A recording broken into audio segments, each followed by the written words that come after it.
We have a relationship with one another, pero gaano po ka-intimate yung relationship natin sa bawat isa?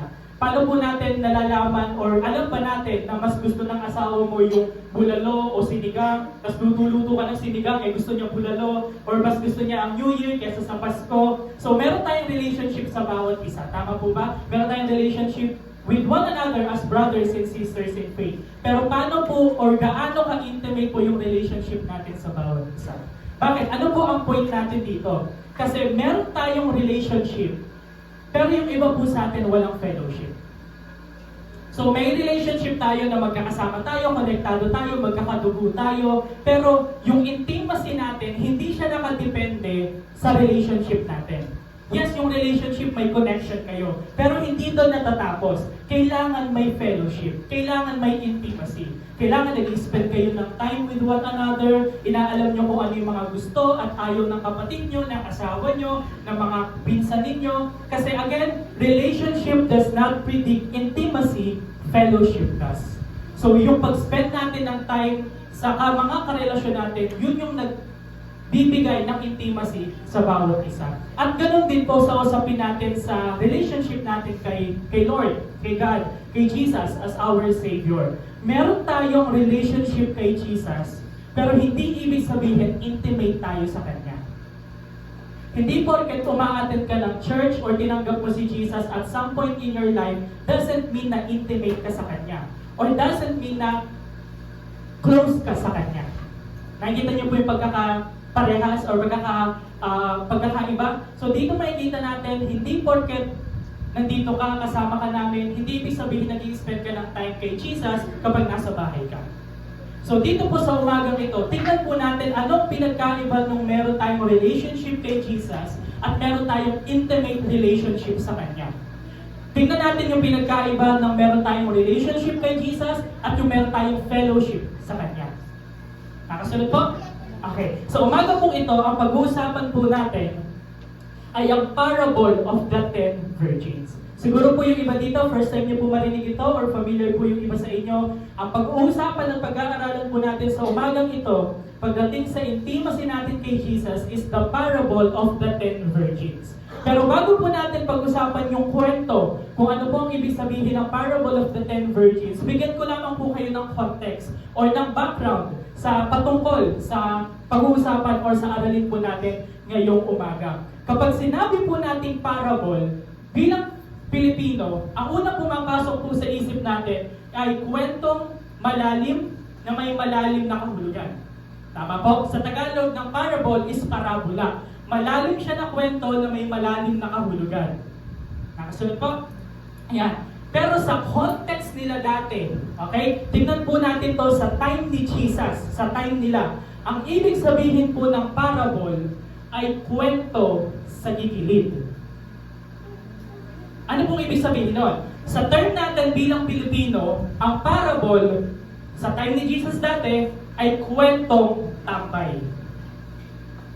Nakasunod po? Ano pong ibig sabihin nun? For example, tumambay ako, si Bench, si Gardel, at si Prince. Tumambay kami kahapon, hindi namin kasama si Prince. Tapos tumambay kami ngayon, magkakasama na kaming apat. Meron kaming pinag-usapan kahapon na hindi narinig at hindi nalaman ni Prince. Ngayon, tumambay kami, kasama na namin siya. Sa tingin nyo, makakasunod si Prince dun sa pinag-usapan namin kahapon? Hindi. Bakit? Kasi hindi namin siya kasama tumambay kahapon. So yung parable sa context ni Jesus, sa time nila dati, kwentong tambay, na hindi ka makaka-relate at hindi mo maiintindihan kapag hindi ka kasama sa tambay. Kaya kapag babasahin at pag-aaralan niyo po yung mga parable ni Jesus, lagi sa huli may sinasabi siya, those who have ears, let them hear. Bakit? Kasi yung parable, hindi siya para sa lahat.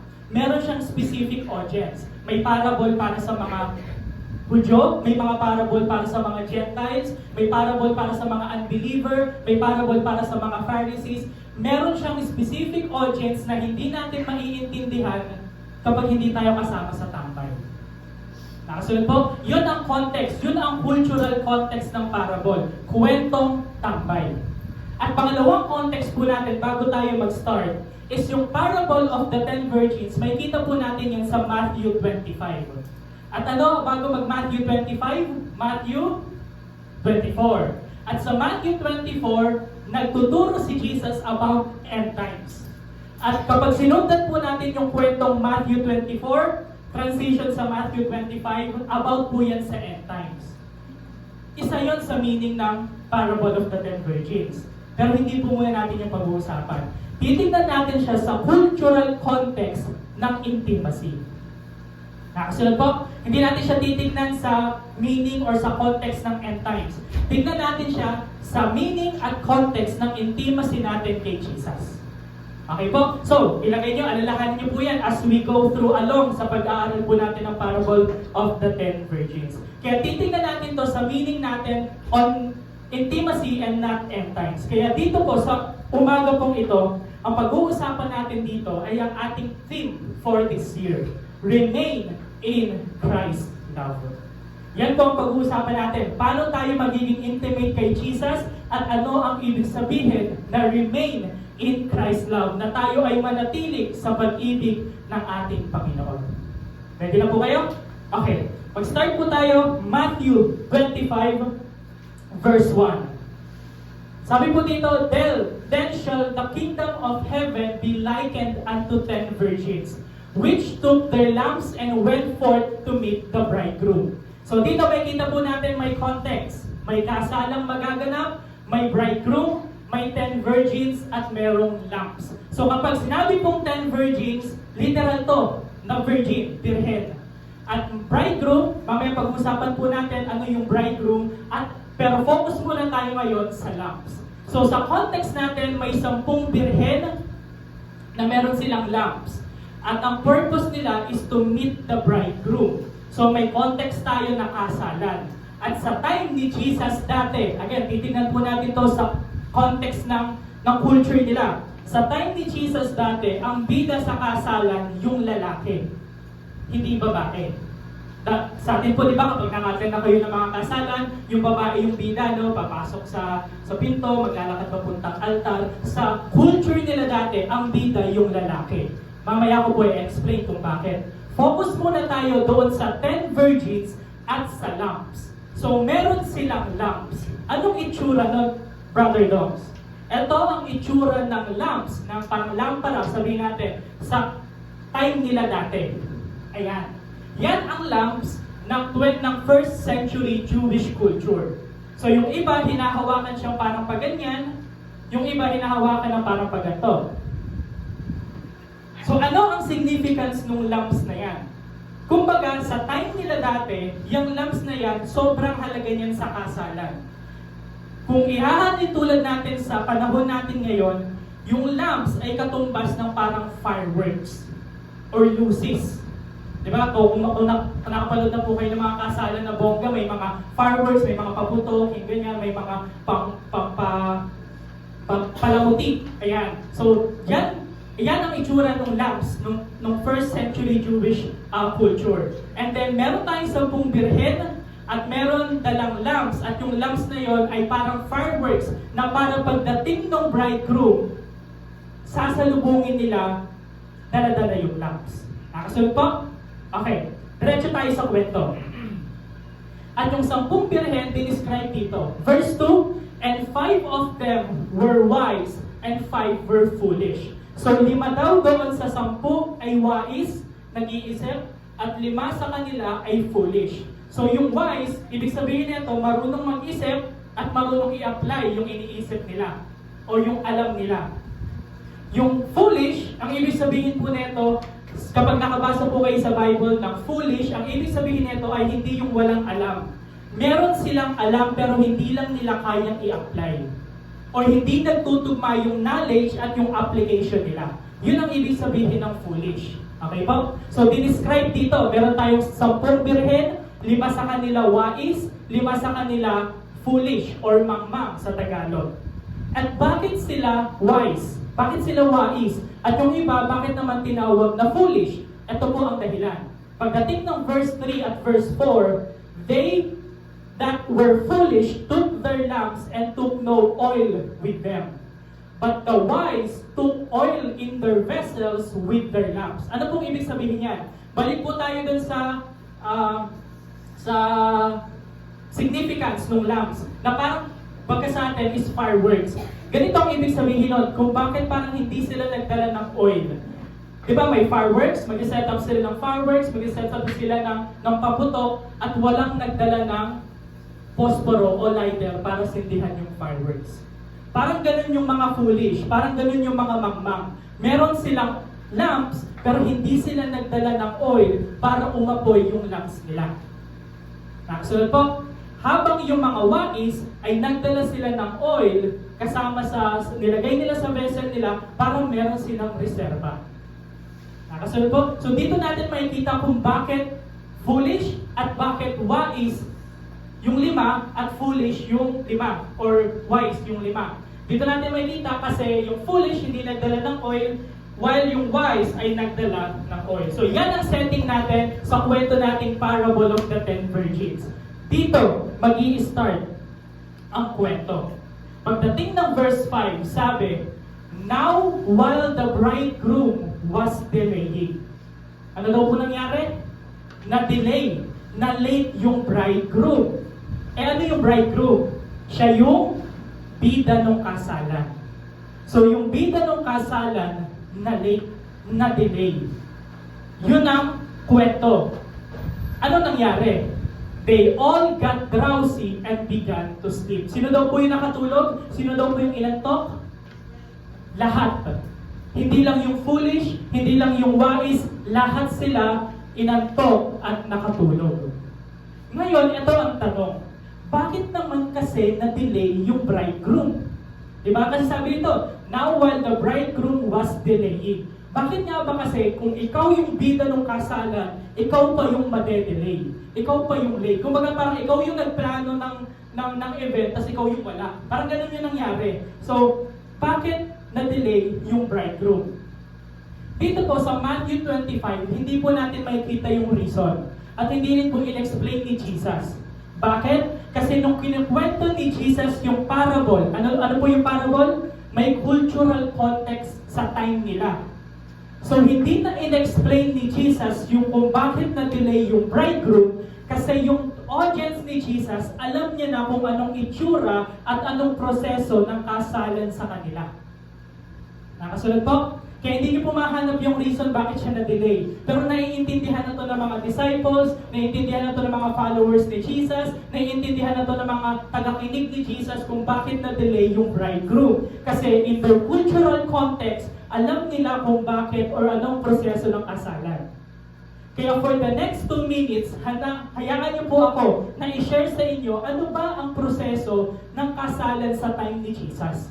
Kung bakit na-delay yung bridegroom. Kasi hindi natin alam, di ba? Hindi pa naman tayo buhay, hindi natin naiintindihan yung culture nila. Pero hayaan nyo po i-explain ko for 2 minutes ano ang setup ng kasalan sa time ni Jesus para maintindihan natin bakit na-delay yung bridegroom.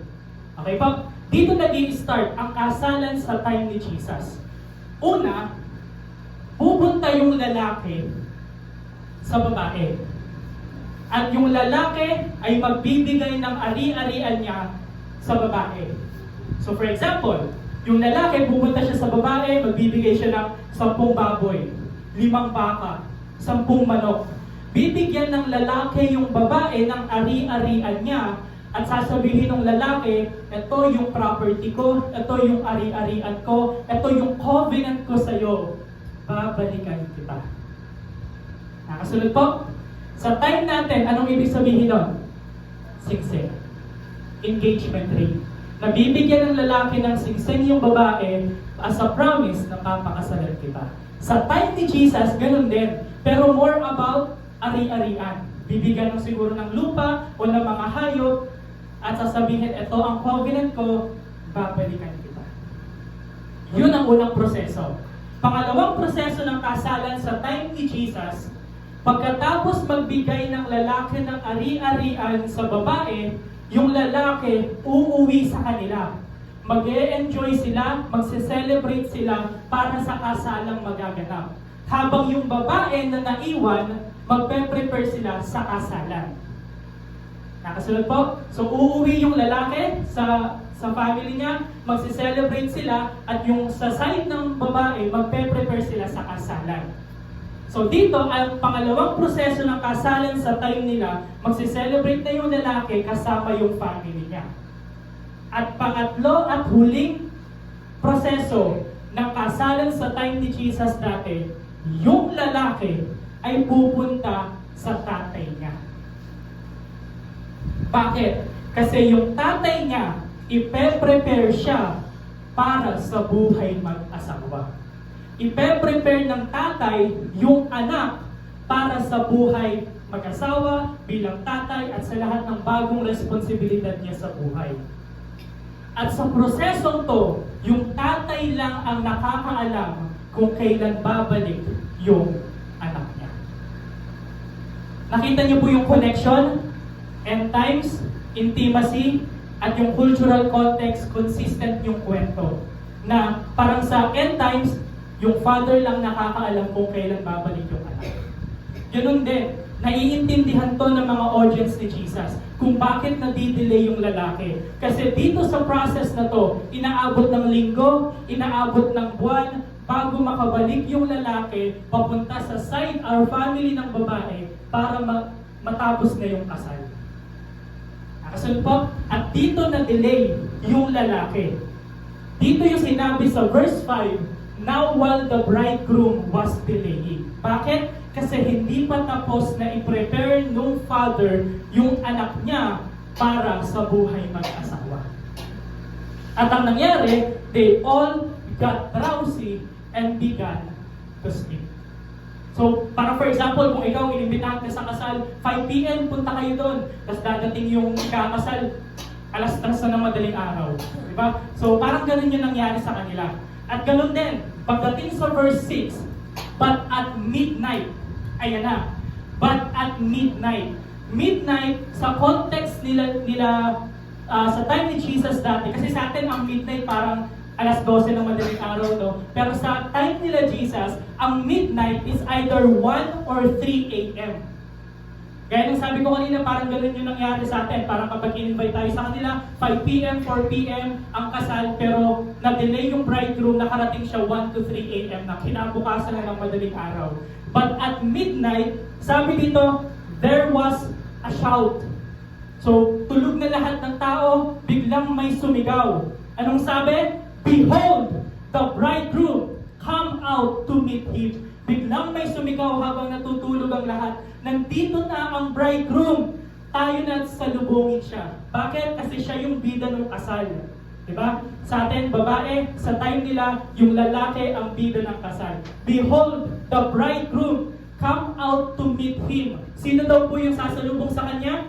Yung 10 virgins na may lamps. Kaya pagdating ng verse 7, then all those virgins rose and trimmed their lips. So bilang nagulantang lahat ng mga virgins na inassign para salubungin yung bridegroom, nagulantang sila, bigla silang bumangon, and they trimmed their lamps. Anong ibig sabihin ng trimmed their lamps?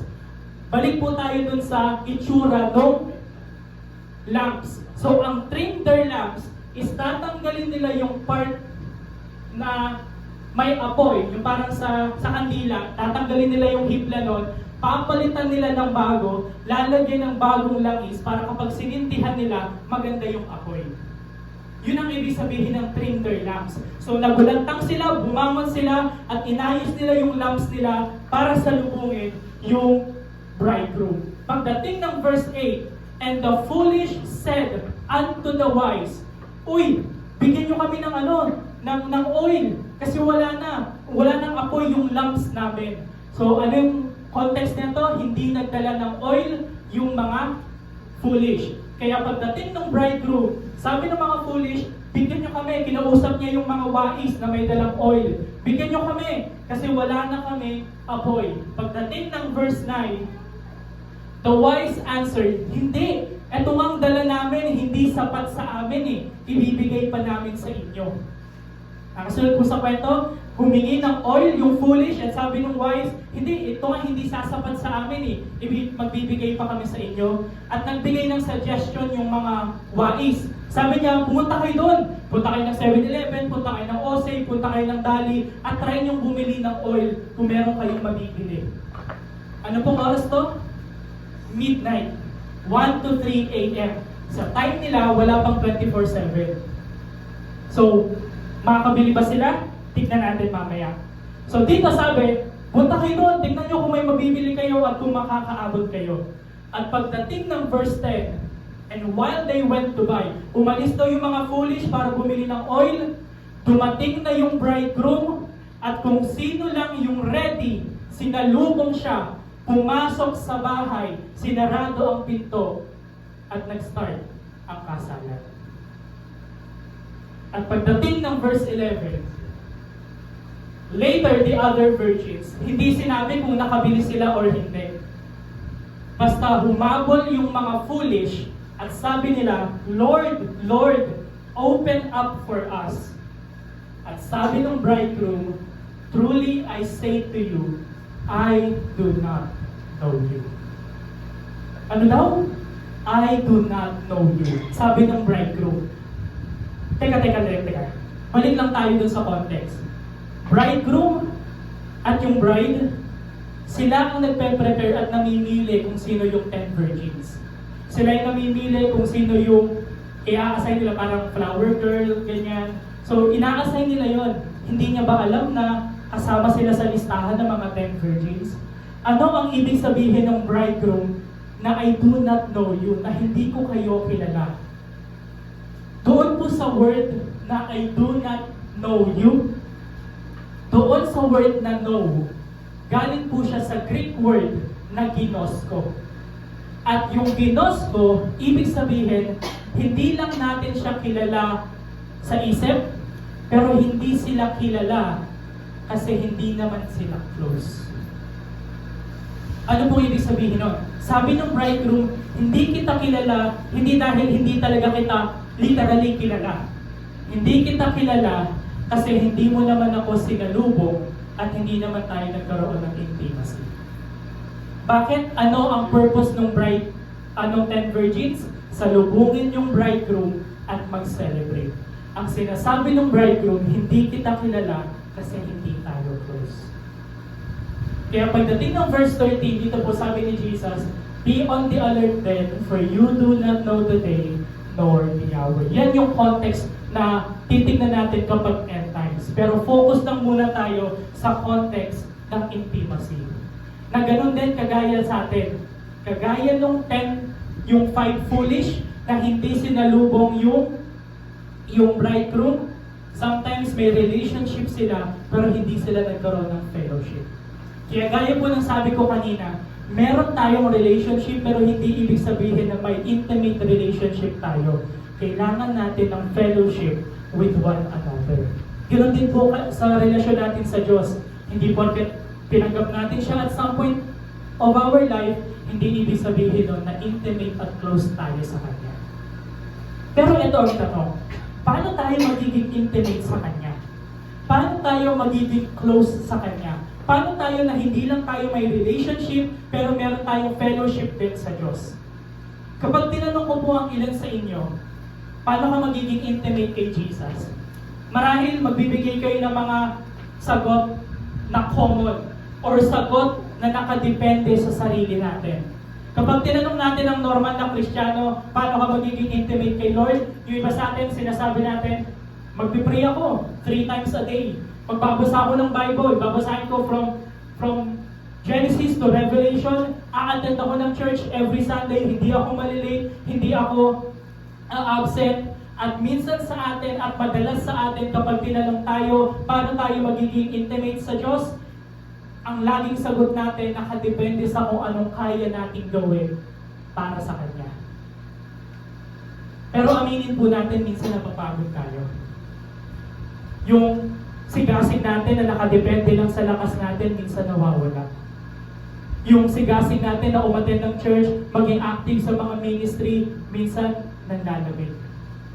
Kaya dito natin maiintindihan paano tayo magiging intimate sa relasyon natin sa Diyos. Punta tayo sa John chapter 15. Sa John chapter 15, ang context nun, abide, lagi kang dumikit kay Jesus. Hindi na po natin i-explain isa-isa, pero kunin lang po natin yung tema natin this year. Na sabi ni Jesus, just as the Father has loved me, I also have loved you. Remain in my love. Bakit remain in my love? Kasi alam ni Jesus in the first place, yung pag-ibig natin sa Kanya, minsan nawawala. Alam ni Jesus in the first place, yung pag-ibig natin sa Kanya, minsan sinusuko natin, minsan binibitawan natin, minsan nanlalamig. Kaya alam ni Jesus in the first place, ang way paano tayo magiging intimate sa Kanya is hindi yung i-prove natin yung sarili natin sa Kanya, kundi para tayo ay manatili sa pag-ibig niya na pinrove niya para sa atin. Ito ang secret to intimacy with Jesus, for us to remain in His love. Bakit? Kasi yung pag-ibig niya sa atin hindi nagbabago. Yung pag-ibig niya sa atin hindi nanlalamig. Yung pag-ibig niya sa atin hindi niya sinusuko. Yung pag-ibig niya sa atin hindi niya binibitawan. At kung perfect yung pag-ibig niya sa atin, doon tayo mag-focus. Doon tayo manatili. Hindi doon sa lakas natin na minsan nakadepende lang sa emosyon. Kaya sabi ni Jesus, remain in my love. Kasi again, hindi siya nakadepende sa lakas natin, kundi sa pag-ibig niya para sa atin. Kaya kung iisipin nyo, practically, minsan sa buhay Kristiyano, kasama mo si Jesus, nakakapit ka sa Kanya, tapos maglalakad kayo, tapos dadating ka sa problema, dadating ka sa mga pagsubok, at minsan madadapa ka, tapos makakabitaw ka sa Kanya eh. Bakit? Kasi ang focus mo is yung pagkapit mo kay Jesus. Pero ang tamang perspective natin sa intimacy, sa relasyon natin sa Diyos, magkakapit kamay kayo ni God, magkakapit kamay kayo ni Jesus, lalakbayin niyo yung buhay, minsan madadapa ka, pero hindi ka masusubsob kasi siya yung nakakapit sa'yo. Kaya tingnan po natin, sabi sa Psalm 37:24, though they stumble, they will never fall, for the Lord holds them by the hand. Sino po nakakapit sa'yo? Si God, si Jesus. Kaya minsan nakakabitaw tayo sa Kanya kasi ang focus natin is yung matinding kapit natin sa Kanya. Eh hindi naman tayo perfect eh. Eh yung relasyon natin sa Diyos hindi nakadepende sa atin. Nakadepende dahil pinapitan niya tayo in the first place. And because He revealed His love for us on the cross.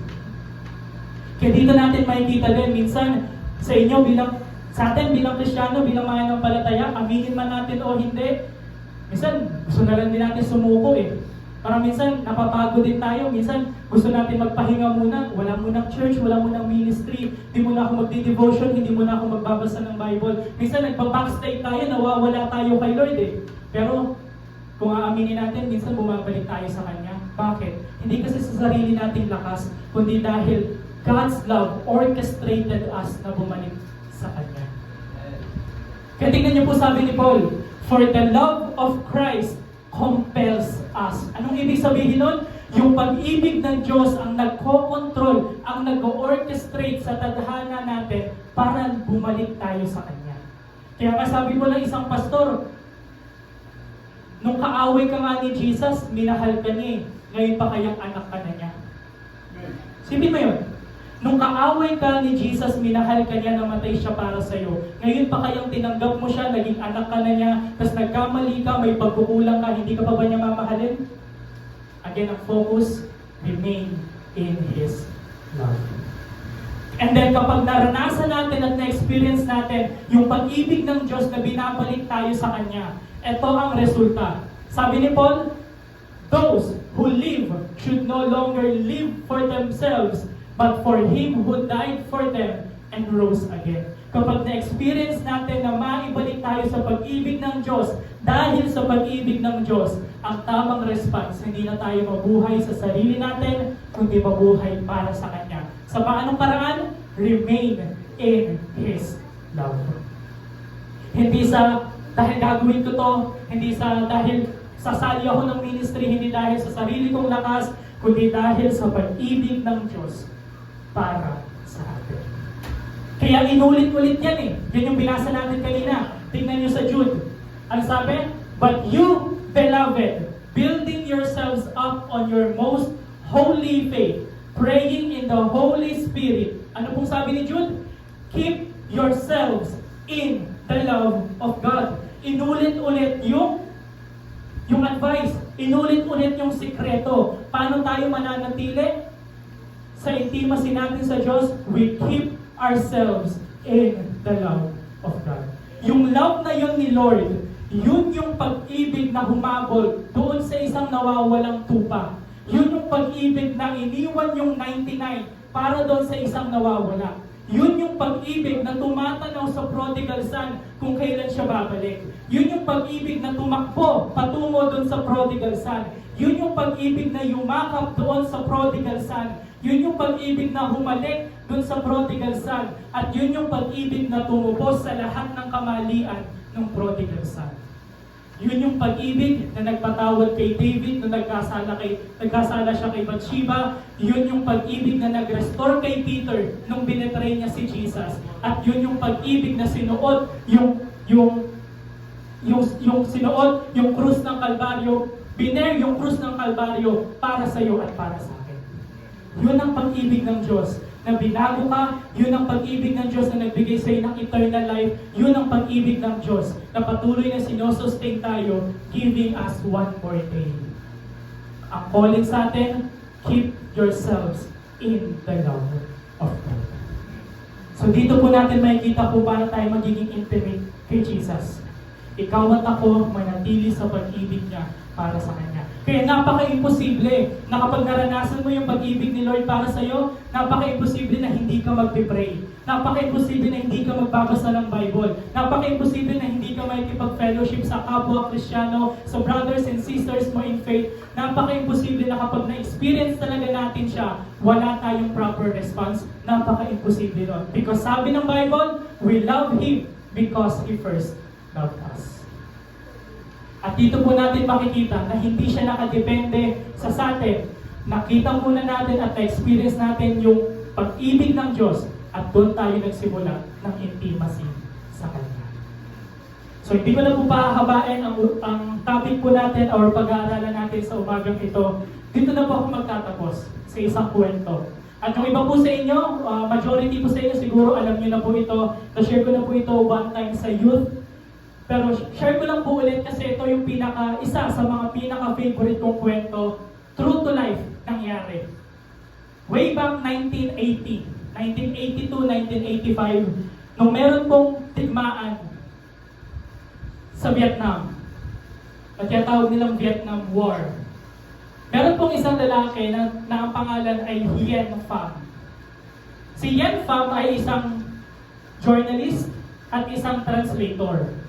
Translator, ibig sabihin, for example, at isa po siyang Christian. So, translator, ang trabaho niya ay kapag merong foreigner na pumunta sa Vietnam at pag-share ng gospel, si Hien Pham, tinatranslate niya yung English to Vietnamese language habang nagpipreach yung pastor. Parang gano'n. At bilang journalist, binabalita niya kung ano nangyayari sa digmaan, sa bansa nila, sa bayan nila. At si Hien Pham, bilang isang journalist, meron siyang kapangyarihan. Kapangyarihan na magbalita ng katotohanan, kapangyarihan na alamin kung ano yung mga nangyayari talaga sa bansa nila, at ipaalam sa ibang bansa kung anong nangyayari. Kaya, ang nangyari, isa sa mga bagay na hindi inaasahan sa buhay ni Hien Pham, nahuli siya ng mga sundalo dati ng Vietnam. At napag-alaman nila na si Hien Pham ay isang Christian. At that time, atheistic country ang Vietnam. So hindi sila open pagdating sa pananampalataya ng pagiging Christian. Nung nalaman nilang Christian si Hien Pham, araw-gabi binubugbog nila si Hien Pham. Para ano? Para sabihin kay Hien Pham, i-deny mo na ang iyong Diyos. I-deny mo na naniniwala ka kay Jesus. I-deny mo na si Jesus as your Lord and Savior. Pero matindi yung pananampalataya ni Hien Pham kay Jesus eh. Kaya sabi niya, hindi ko siya i-deny. Pero binugbog pa rin siya ng binugbog, tinututukan siya ng baril kada gabi, at sabihin, i-deny mo na ba si Jesus? Sabi niya, hindi pa. O hindi, or never. Pero tumatay ng ilang buwan, Binugbog siya ng binugbog, napagod na si Yen Pham sa setup niya kada gabi, bumigay si Yen Pham. One night, binubugbog siya, tinutukan siya ng barel, at tinanong siya, i-deny mo na ba si Jesus as your Lord and Savior? At sabi ni Yen Pham, oo. I-deny ko na si Jesus as my Lord and Savior. At simula nun, kinabukasan, hindi na siya binugbog. Kasi binubugbog lang naman siya kasi Christian siya. Pero nung dinenay niya na si Jesus as his Lord and Savior, hindi na siya binugbog ng mga sundalo. And one day, si Yen Pham, inutusan siya na maglinis ng kubeta. So parang ganyan. So parang ganyan yung CR sa kanila. Sama-sama kayong dudumi, magkakwentuhan kayo doon, magchichismisa kayo doon. Tapos walang linis-linis. At inutusan si Yen Pham na maglinis ng ganyang kubeta. At isipin nyo, may digmaan, may mga preso, may mga sundalo. Hindi malinis yung CR nila. So tatanggalin mo yung dumi ng mga tao, ikiskisin mo yan para maging malinis. At habang naglilinis si Yen Pham, may nakita siyang crumpled paper. So parang gusot na papel, nakatapon malapit sa inidoro. At dahil journalist si Yen Pham, hindi siya pinayagan humawak ng kahit anong ballpen, or lapis, or papel. Hindi pinaalam, or ayaw ng mga sundalo na malaman ng mga preso kung anong nangyayari sa labas ng bansa. Pero first time, makakita ulit ni Yen Pham ng crumpled paper. So ang ginawa ni Yen Pham, habang naglilinis siya, tumingin siya sa kaliwa, kanan, nung nakita niyang walang tao, dinampot niya yung crumpled paper, nilagay niya sa bulsa niya. At nung gabing yun, inantay ni Yen Pham na makatulog lahat. Wala nang preso, ay wala nang mga sundalo, tulog na yung mga kasama niya. At dito, pinuksan paunti-unti ni Yen Pham yung crumpled paper. At para siyang may napansin na parang lupa. So tinanggal-tanggal niya yung lupa para mabasa niya ng maayos kung ano yung nakasulat sa crumpled paper.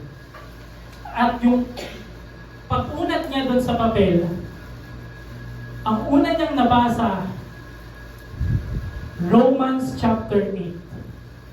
Who will separate us from the love of Christ? Neither death, nor life, nor angels, nor principalities, nothing can separate us from the love of God. Pagbukas ng crumpled paper, nabasa ni Yen Pham yung Romans chapter 8. At iyak siya ng iyak, at iyak siya ng iyak.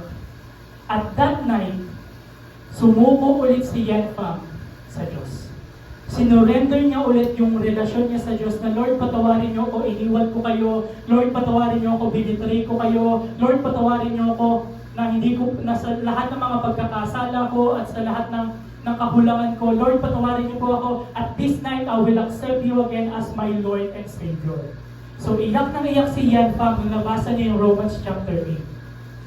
Kinabukasan, kahit sobrang baho, kahit sobrang hirap maglinis ng kubeta, nag-volunteer si Yen Pham na maglinis. At kada maglilinis si Yen Pham, nakakakuha siya ng mga crumpled paper. Bakit? Kasi napag-alaman ni Yen Pham, yung mga sundalo, magsi-CR, dudumi, at pipilasin nila yung Bible, gagawin nilang toilet paper, pamunas ng kanilang mga puwet, at lulukutin at itatapon sa tabi. Ang ginagawa ni Yen Pham, nag-volunteer siyang maglinis ng kubeta para makuha yung mga crumpled paper, iaayos niya, tatanggalin niya yung mga dumi ng mga tao at magkakaroon siya ng devotion every night nang hindi alam ng mga sundalo. And then after years, pinalaya na si Yen Pham. And after years, nagbigay ng testimony si Yen Pham kung paano niya napagtiisan yung ganong setup. At ang sabi lang ni Yen Pham, hindi dahil sa sarili kong lakas, hindi dahil sa sarili kong talino, hindi dahil sa perseverance ko, it is because of the love of Christ. The love of Christ sustains me throughout those times. Yung love ni Lord ang nagbigay sa akin ng purpose, yung love ni Lord ang nagbigay sa akin ng meaning, yung love ni Lord ang nagpabalik sa akin sa Kanya. Kaya siya nakasurvive, kaya niya nagawa mga bagay na yon, it is only because the love of Christ. Kaya dito po sa umagang ito, ang simple lang po, kung meron po kayong aalalahanin, kung meron kayong matututunan sa umaga po ito, sa lahat ng mga sinabi at pinag-aralan po natin, John chapter 15 verse 9, just as the Father has loved me, I also have loved you, remain in my love. Kung paano po tayo magiging intimate kay Jesus? Remain in His love. Focus po tayo sa pag-ibig niya para sa atin. Kaya kung maalala nyo, anong pinagkaparehas ni Peter tsaka ni Judas? Parehas nilang binetray si Jesus. Binetray ni Judas si Jesus, binetray ni Peter 3 times si Jesus. Pero anong pinagkaiba? Si Peter ay nanatili sa pag-ibig ni Jesus. Kaya nung tinawag ulit ni Jesus si Peter, Peter, do you love me more than this? Ang sabi ni Peter, yes Lord, you know that I love you. Ano pinagkaparehas ni Judas at ni Peter? Parehas nilang binetray si Jesus. Ang pinagkaiba nila, Jesus remained in Christ's love. At ganoon din po tayo. Tayo ay manatili sa pag-ibig ng Diyos para sa atin. Kaya at this moment, kung meron po kayong pagod at burnout sa ministry, sa mga ginagawa ninyo, manatili po kayo sa pag-ibig ng Diyos. Meron kayong mga problema, meron kayong mga kasakit, meron kayong mga pinagdadaanan, manatili po tayo sa pag-ibig ng Diyos. Bago ka lang as a Christian, manatili ka sa pag-ibig ng Diyos. 5 years ka na as a Christian, 10 years ka na as a Christian, manatili tayo sa pag-ibig ng Diyos. God's love saved us, God's love sustained us, God's love will preserve us until the end. Ang ating relasyon sa Kanya, simula umpisa hanggang dulo, pag-ibig niya para sa atin. And we only need to do is to remain in His love. Kailangan po, tayo po ay manalangin at pasalamatan po natin ang Diyos sa Kanyang salita. And allow me to pray for you this morning to remind you na tayo po ay manatili sa pag-ibig ng Diyos para po sa atin. Let's pray.